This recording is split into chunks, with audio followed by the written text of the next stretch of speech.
آداب ناظرین، میں سید عامر حنیف، آپ دیکھ رہے ہیں گواہ نیوز۔ محمد اظہرالدین کو حیدرآباد کے جوبلی ہلز اسمبلی حلقے سے کانگریس کا امیدوار نامزد کیے جانے کے اعلان پر متضاد رد عمل کیا جا رہا ہے۔ قابل لحاظ مسلم آبادی والے اس اسمبلی حلقے سے محمد اظہرالدین نے جب امیدوار بننے کی خواہش کا اظہار کیا تھا تب سے ان کے خلاف سازشوں کا جال بنا جا رہا تھا، جبکہ عین کانگریس کے امیدواروں کی فہرست کی اجرائی سے پہلے ان کے خلاف SCA میں بدعنوانیوں میں ملوث ہونے کی شکایت درج کروائی تاکہ ان کی امیدواری کو روکا جا سکے۔ تاہم سیاسی حمام میں سبھی بے لباس ہیں، شاید ہی کوئی سیاستدان یا امیدوار ہوگا جس کے خلاف بدعنوانی، رشوت خوری جیسے جرائم میں ملوث ہونے کا مقدمہ درج نہ ہو۔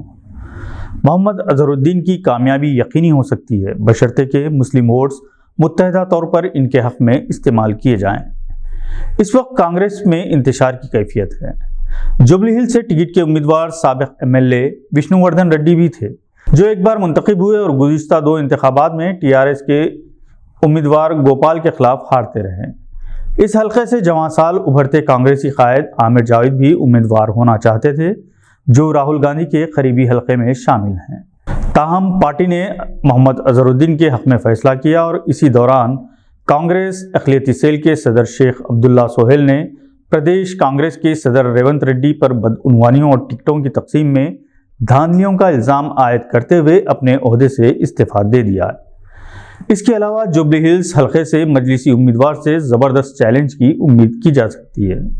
اگر مجلس نے ایک بار پھر نوین یادو کو ٹکٹ دیا تو اظہرالدین ان تمام امیدواروں کے درمیان سے راستہ بنا کر نکل سکتے ہیں۔ بیشتر مسلم تنظیموں اور جماعتوں نے مجلس کی حمایت کا اعلان کیا ہے، تاہم بعض جماعتوں کا یہ احساس ہے کہ مجلس کی تائید انہی انتخابی حلقوں میں کی جائے جہاں سے ان کی کامیابی یقینی ہے۔ جن 7 حلقوں سے مجلس کامیاب ہوتی رہی ہے وہاں اس کی تائید کی جائے اور جن علاقوں میں دوسرے سیاسی جماعتوں کے معقول مسلم امیدوار میدان میں ہیں ان کا ساتھ دیا جائے۔ محمد اظہرالدین ایک انٹرنیشنل سیلیبریٹی ہے۔ اب انہیں اسمبلی حلقے میں ایک سٹار کے طور پر نہیں بلکہ ایک معمولی ورکر اور لیڈر کے طور پر کام کرنے کی ضرورت ہے۔ انہیں پارٹی میں موجود مخالفین کو حمایتی بنانے کے لیے کام کرنا ہوگا، ساتھ ہی دوسری جماعتوں سے بھی ڈائریکٹ یا انڈائریکٹ اپنی تائید حاصل کرنے کے لیے کوشش کرنی ہوگی۔ عام طور پر انٹرنیشنل سیلیبریٹی کے اطراف خوش آمدی حلقہ ہوتا ہے جو اپنے مفادات کے لیے ان سیلیبریٹیز کو خوابوں کی دنیا میں رکھتا ہے۔ محمد اظہرالدین کو ان حلقوں میں رہتے ہوئے بھی اپنی آنکھ اور کان کھلے رکھنے کی ضرورت ہے۔ مراد آباد MP کے الیکشن انہوں نے اپنی شہرت اور مقبولیت کی بنا پر جیتے تھے، مگر شہر میں اسمبلی حلقے سے کامیابی کے لیے انہیں کئی گنا زیادہ محنت کرنی ہوگی۔ جوبلی ہلز میں بلا شبہ زیادہ تر دولت مند تعلیم یافتہ طبقہ رہتا ہے جن میں مروت اور اخلاص کی کمی محسوس ہوتی ہے۔ بیشتر تو پولنگ بوتھ جانا بھی اپنی شان کے خلاف سمجھتے ہیں، مگر اسی جوبلی ہلز میں ایسے محلے اور علاقے بھی ہیں جہاں غریبوں اور اوسط طبقے کی آبادی ہے۔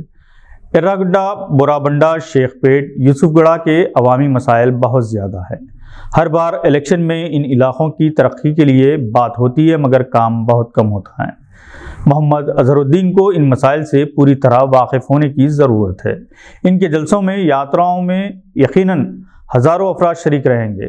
ان کو پولنگ بوتھ تک لانا اور ان کے حق میں ووٹ کے استعمال کے لیے تیار کرنا اصل کامیابی ہے۔ اس وقت یہی بات موضوع بحث ہے۔ 27 اکتوبر کا اہم ترین میچ، دلچسپ ترین، جس میں پاکستان نے واقعی فائٹ بیک کیا اور آخری لمحے تک اس کی کامیابی یقینی نظر آ رہی تھی، حتیٰ کہ جب شمس تبریز آؤٹ ہوئے تھے تو امپائر نے انہیں ناٹ آؤٹ قرار دیا۔ ایک اطلاع کے مطابق ICC نے بھی امپائر کی غلطی کو تسلیم کیا ہے۔ امکان ہے کہ امپائر کے خلاف سخت کارروائی کی جا رہی ہے۔ ہربھجن سنگھ نے اپنے ٹویٹ میں لکھا ہے کہ خراب امپائرنگ اور خراب اصول کی قیمت پاکستان کو چکانی پڑی۔ انہوں نے کہا کہ محض اسی وجہ سے پاکستان کو شکست ہوئی ہے۔ انہوں نے DRS کے اصولوں کو بدلنے کی ضرورت پر بھی زور دیا اور کہا کہ اگر گیند اسٹمپ کو لگتی ہے، امپائر چاہے کہے یا نہ کہے، کھلاڑی آؤٹ ہوتا ہے، مگر ایسا نہ ہو تو پھر ٹیکنالوجی کا کیا فائدہ۔ یہاں یہ بات قابل ذکر ہے کہ ہندوستان کے خلاف بابر اعظم کو محمد سراج کے نو بال پر آؤٹ دے دیا گیا۔ اس ٹورنامنٹ کے دوران پاکستان کو شکایت ہے کہ اس کے خلاف کئی فیصلے امپائرز نے دیے ہیں، جس کی وجہ سے ورلڈ کپ کی تاریخ میں پہلی بار لگاتار 4 میچز میں شکست ہوئی ہے۔ آج کے لیے بس اتنا ہی، نئی خبروں کے ساتھ پھر ہوگی ملاقات، تب تک کے لیے اجازت دیجیے، شکریہ۔